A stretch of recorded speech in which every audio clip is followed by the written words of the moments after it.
सब गोटे के नमस्कार करे छी। मधुश्रावणी के पहिल दिन का कह दिलौं, आ दोसर दिन का आई कह रहल छी। बहुत लोग के कहब छलन है जे अपन कथा द दियो मधुश्रावणी के, तो दोसर दिन के छन आई दोसर दिनक कथा बिहुलाक ओ मनसाक कथा मतलब अछि। मनसा महादेवक मानस पुत्री छली। ओ जन्मैते युवती भ गेली।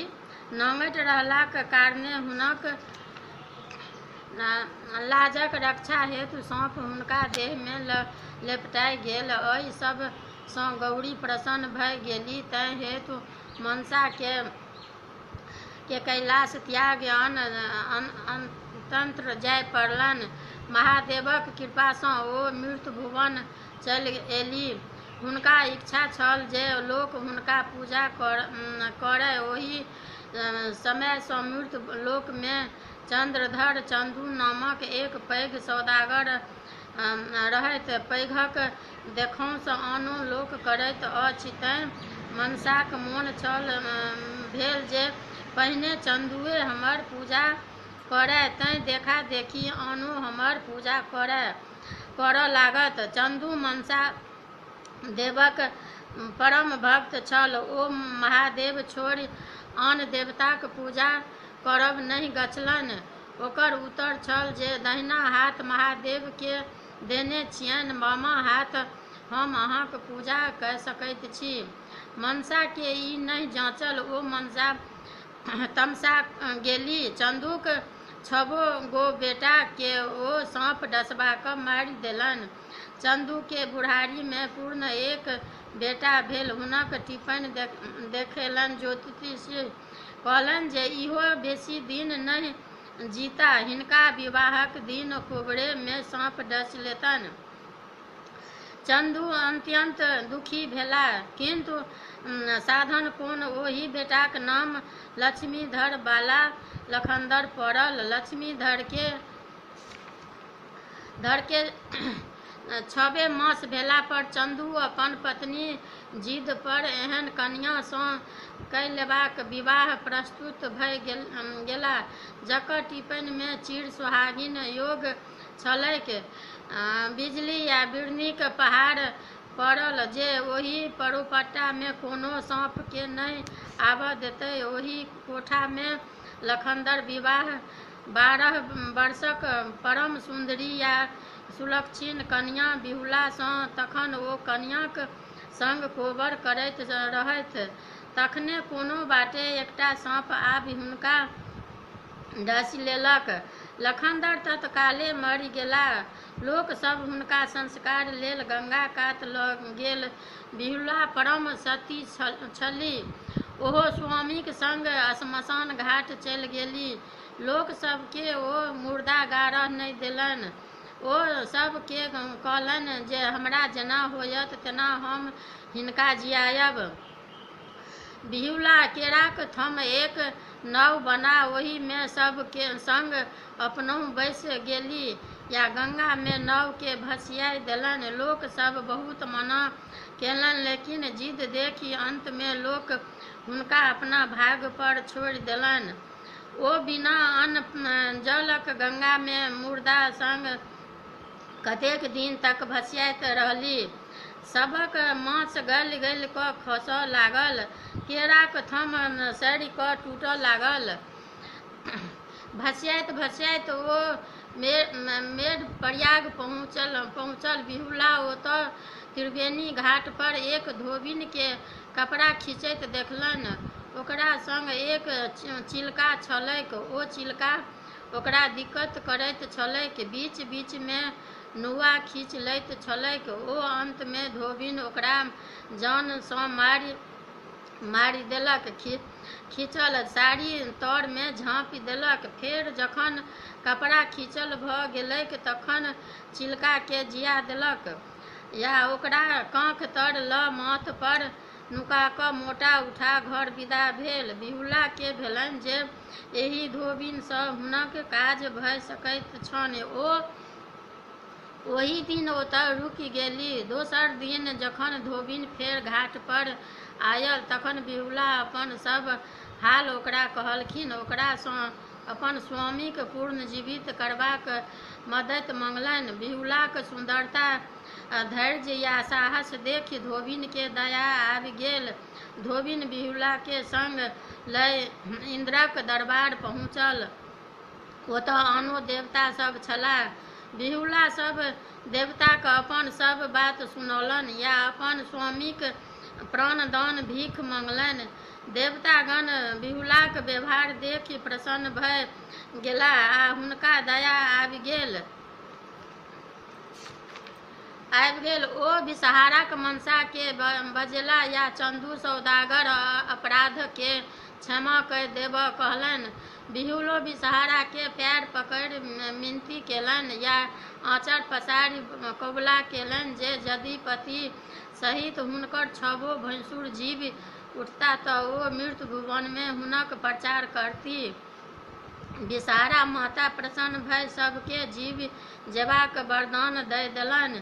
इंद्र महाराज लक्ष्मीधर सहित 7 भाइके यमपुरीसँ बाहर करबाक आज्ञा देलनि। 7 भाइके नव शरीर दऽ बिहुलाक संग लगा देल गेल। चंदू सौदागर बेटाक शोकसँ मरणागत भऽ गेल छलाह। देखनिहार अभावमे 6 बीत महा गेलनि, धन बीत सेहो बहा गेलनि।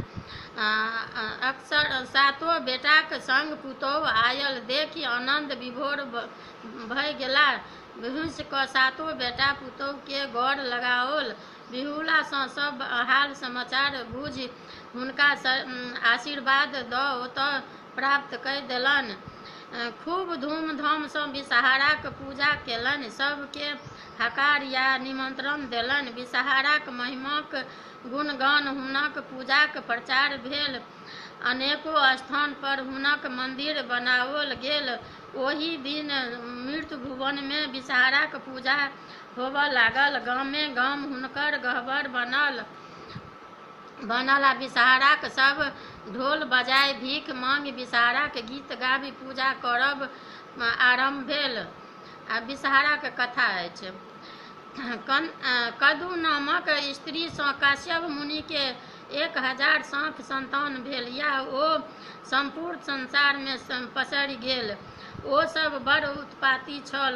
लोक सबके डसऽ लागल। लोक सब अनधुन मरऽ लागल। ई देखि ब्रह्मा चिंतित भेला जे यदि साँप एना करत तऽ हमर सृष्टिए समाप्त भऽ जायत। ब्राह्मण काश्यप मुनिके एकाएक तंत्रमे उपाय करबाक कहलनि।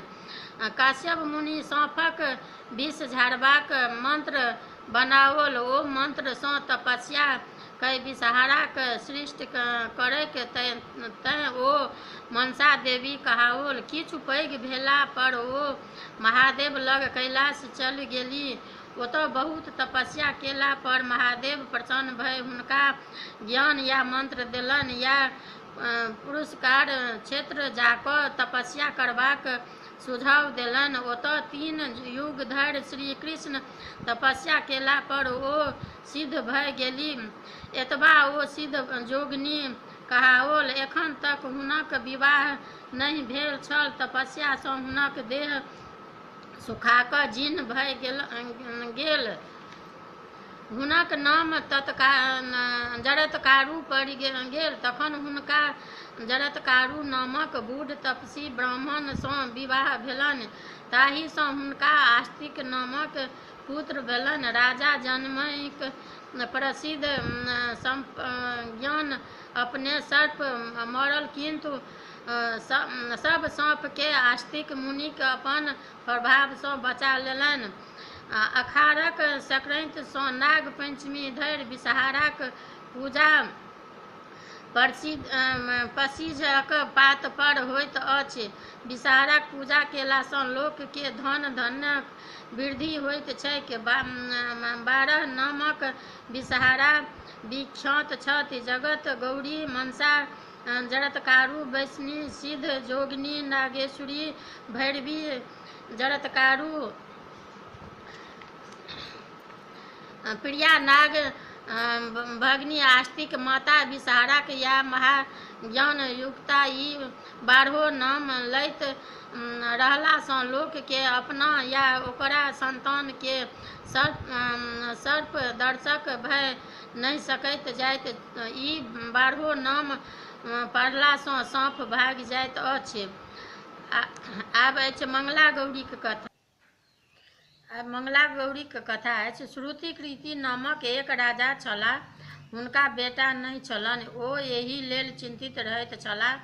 अंतमे भगवतीक आराधना केनाइ शुरू केलनि। भगवती प्रसन्न भऽ हुनका वरदान मांगऽ कहलनि। राजा नमस्तक भय कहलनि, हे माता, अहाँक दयासँ हमरा कोनो चीजक कमी नहि अछि, मात्र एक पुत्र छोड़ि। यदि अहाँ हमरासँ प्रसन्न छी तऽ हमरा एकटा पुत्र दिअ। भगवती कहलनि जे हे सेवक, तोरासँ हम अत्यंत प्रसन्न छी, किंतु तोरा भागमे बेटा नहि लिखल छ। तथापि हम तोरा बेटा देबऽ।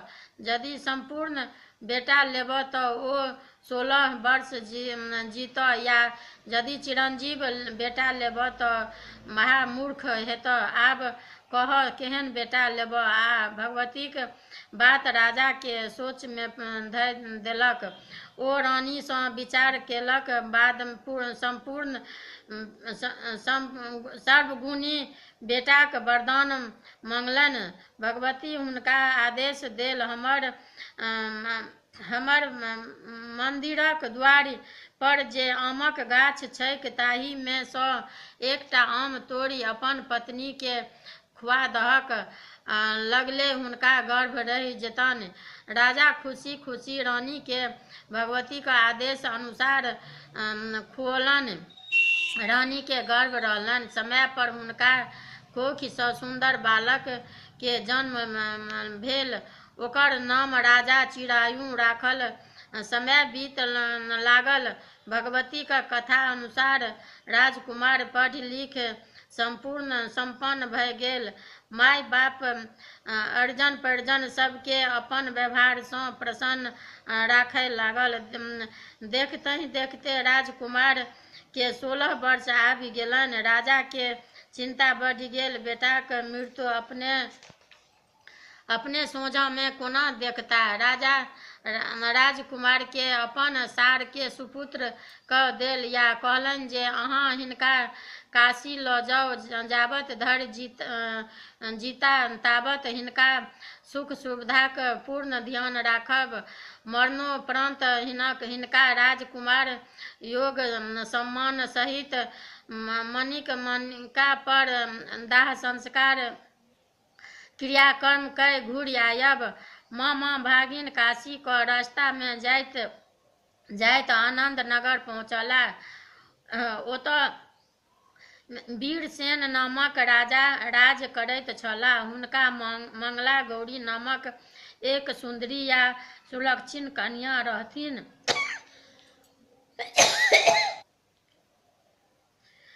मंगला गौरी नामक एक सुंदरी या सुलक्षण कन्या रहथिन। हुनकर विवाह आइए राति हेबाक लेल छल।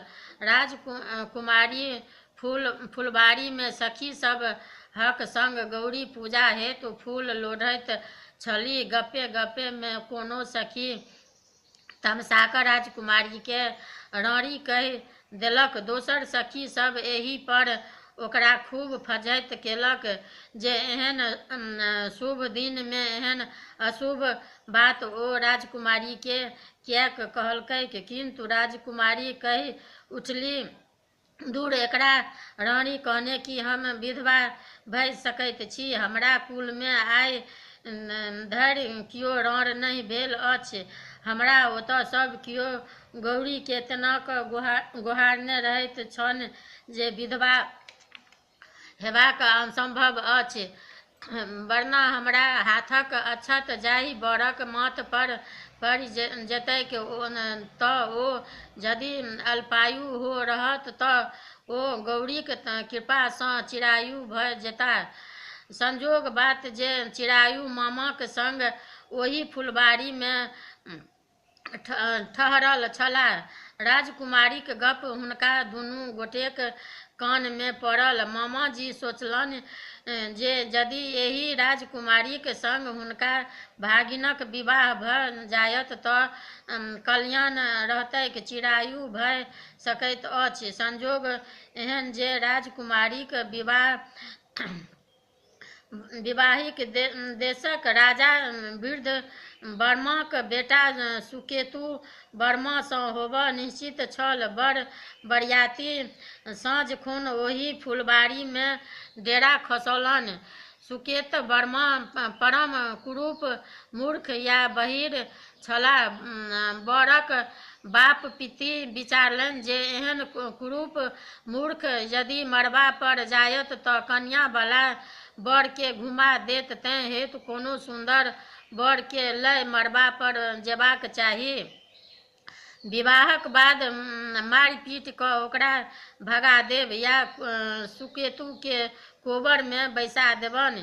ताबत बरियाती सभक नजरि सुंदर भव्य चिरायु पर पड़त। ओ सब भरि राति लेल मामा सँ चिरायुक याचना कयलक। मामा तऽ मने मन ई चाहैते छलाह। ऊपर सँ थोड़ेक काल नकर नुकर केलनि, पूर्ण अनुमति दऽ देलनि। आब बरियाती लोकनिक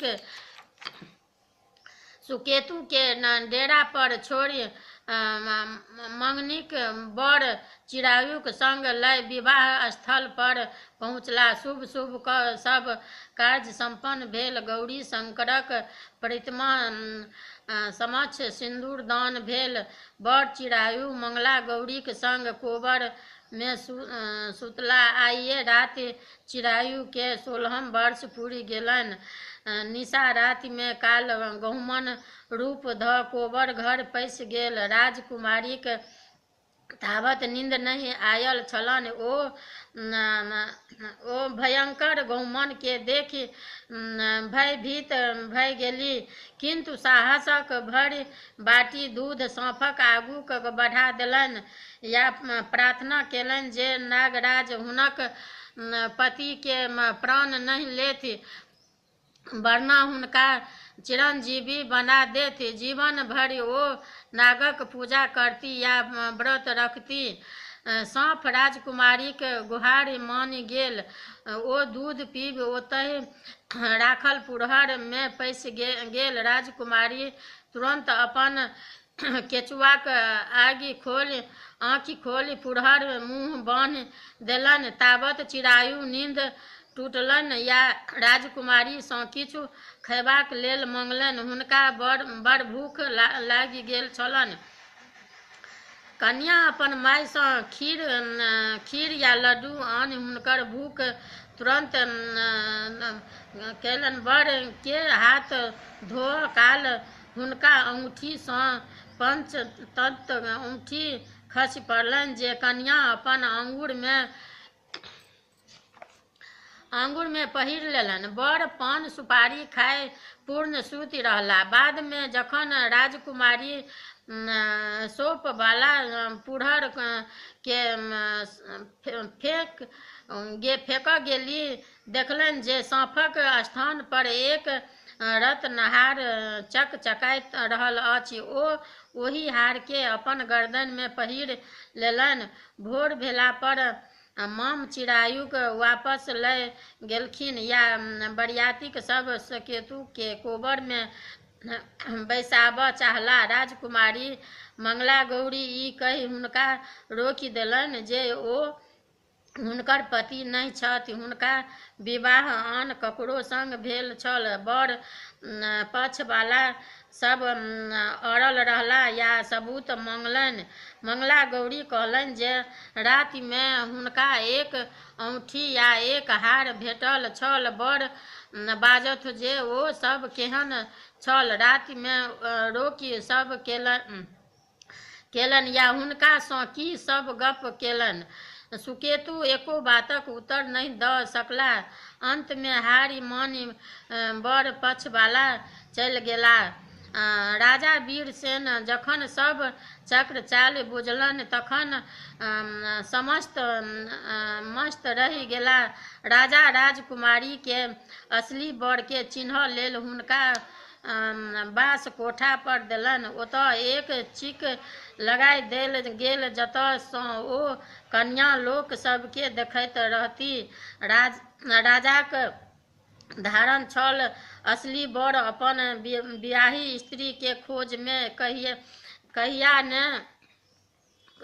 ने कहियो अवश्य औता। तखन राजकुमारी हुनका चिन्ह जेथिन। अंत सएह भेल। चिरायु अपन मामाक संग काशी प्रयाग विंध्याचल यदि होइत 1 वर्षक बाद ओतऽ एला। देखैत देरी राजकुमारी चिचिया उठली जे वएह हुनकर बर जाइत छथिन, वएह हुनकर प्राणनाथ जाइत छथि। वीरसेन दुनू माम भागिन के कोठा पर बजाओल। राजकुमारी के प्रत्येक प्रश्नक उत्तर ठीक ठीक देलनि। राजा आनंदित भय अपन सर कुटुम के बजा पूर्ण धूमधाम सँ विषहाराक उत्सव मनायल। बर कन्या के नाना प्रकारक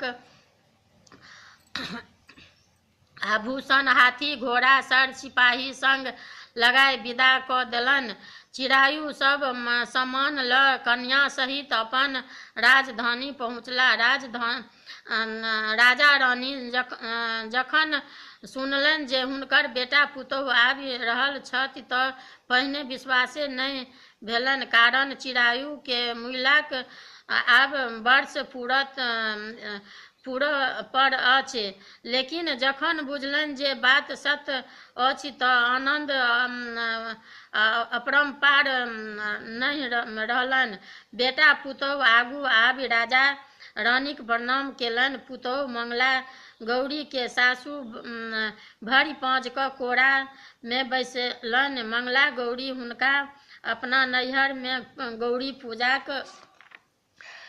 रेवाज तथा कोना हुनकर आब सँ सब कियो सतत सुहागिन रहैत छथि से कथा कहि सुनौलनि। तैं गौरी या नागक पूजाक साधबाक जीवन में बड़ महत्व अछि।